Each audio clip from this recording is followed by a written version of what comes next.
नमस्कार दोस्तों, स्वागत है आपका इस वीडियो में। तो दोस्तों, आज की इस वीडियो में हम बताएंगे कि माता लक्ष्मी किस वजह से घर को छोड़कर चली जाती हैं और आपके घर में किस वजह से दरिद्रता का वास हो जाता है। दोस्तों, एक समय की बात है, देवऋषि नारद भगवान श्री कृष्ण से मिलने के लिए द्वारका नगरी में पधारते हैं। तब भगवान श्री कृष्ण कहते हैं कि हे नारद, आज किस कारण द्वारका नगरी में आना हुआ। तब देवऋषि नारद कहते हैं कि हे प्रभु, आज मेरे मन में एक शंका निर्माण हो रही है, उसी शंका का समाधान करने के लिए मैं आज आया हुआ हूँ। तब भगवान श्री कृष्ण कहते हैं कि हे देवऋषि नारद, तुम्हारे मन में जो भी शंका हो निसंकोच होकर पूछ लो। तब देवऋषि नारद कहते हैं कि हे प्रभु, ऐसा कौन सा कार्य है जिसे करने से माता लक्ष्मी घर से चली जाती हैं और उस घर में दरिद्रता का वास हो जाता है। तब भगवान श्री कृष्ण कहते हैं कि हे देवऋषि नारद, आज मानव जाति के कल्याण के उद्देश्य से तुमने ये प्रश्न किया है। इस प्रश्न का उत्तर तुम्हें महाराज हर्षवर्धन की कथा में मिलेगा। जो भी व्यक्ति इस कथा का निर्माण करता है उसके घर में साक्षात लक्ष्मी का वास होता है। तब देवऋषि नारद कहते हैं कि हे प्रभु, कृपया करके आप ही कथा मुझसे कहिए, मैं इस कथा का श्रवण करूंगा और इस कथा को तीनों लोगों में प्रचार करूंगा। तब भगवान श्री कृष्ण कहते हैं कि एक समय की बात है, कुंतल देश में महाराज हर्षवर्धन राज्य किया करते थे। वे बड़े ही दानवीर और दयालु थे। जब भी उनके राज्य में कोई भी व्यापारी सामान बेचने के लिए आता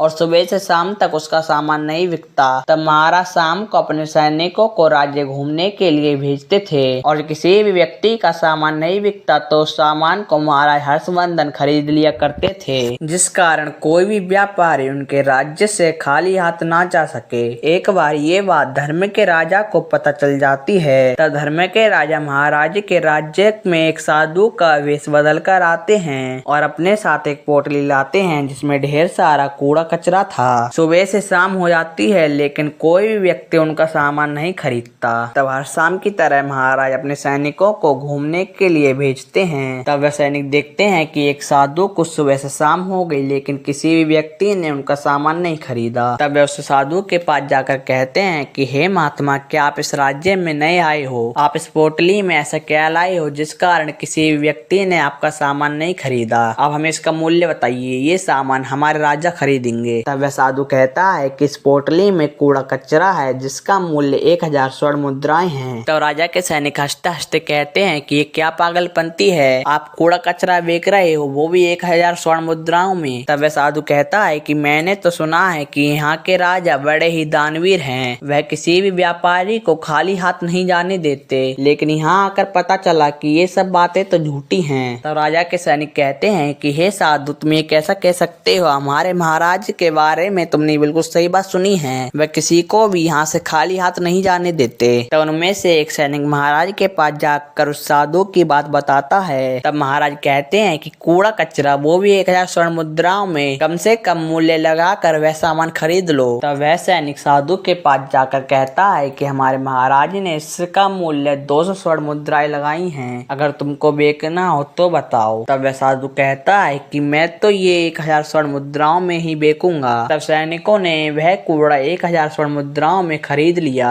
तब महाराज ने वह कूड़े से भरी पेटी महल के अंदर रखवा दी। तब शाम के टाइम महल से एक अत्यंत सुंदरी बाहर निकली। महाराज ने उस सुंदरी को जाते हुए देख लिया। तब महाराज ने उस स्त्री से पूछा कि हे देवी, तुम कौन हो और इतनी रात गए कहाँ जा रही हो? तब वह देवी कहती है कि मैं माता लक्ष्मी हूँ, आज तुमने एक कूड़े से भरी पेटी को रख लिया है जिस कारण मुझे जाना पड़ेगा, क्योंकि जहाँ पर दरिद्रता का वास होता है मैं वहाँ पर नहीं रह सकता। महाराज हर्षवर्धन कहते हैं कि जैसी आपकी इच्छा हो आप चली जाओ। तब माता लक्ष्मी वहाँ से चली जाती हैं। फिर थोड़ी देर बाद एक सुंदर पुरुष महल से बाहर निकलता है। तब महाराज उस पुरुष से भी यही प्रश्न करते हैं कि हे देव, तुम कौन हो और कहाँ जा रहे हो? तब वह पुरुष कहता है कि मैं दान हूँ, क्योंकि जहाँ पर धन नहीं होता वहाँ पर दान कैसे होगा, इसलिए मुझे यहाँ से जाना होगा। तब दान भी ये कहकर वहाँ से चला जाता है। तब थोड़ी देर बाद यज्ञ निकलता है और महाराज उस यज्ञ से भी यही प्रश्न करते हैं कि तुम कौन हो और इतनी रात गए कहाँ जा रहे हो? तब वह कहता है कि मैं यज्ञ हूँ, जहाँ धन नहीं होता वहाँ यज्ञ नहीं हो सकता और दान के बिना यज्ञ संपूर्ण नहीं होता, इसलिए मुझे यहाँ से जाना होगा। इतना कहकर यज्ञ भी वहाँ से चला जाता है। इस तरह उनके साथ साथ यश और कीर्ति भी चले जाते हैं। फिर महल से थोड़ी देर बाद सत्य बाहर निकलता है। महाराज भी उस सत्य से यही प्रश्न पूछते हैं कि तुम कौन हो और इतनी रात गए कहाँ जा रहे हो। तब वह कहता है कि मैं सत्य हूँ और जहाँ पर धन,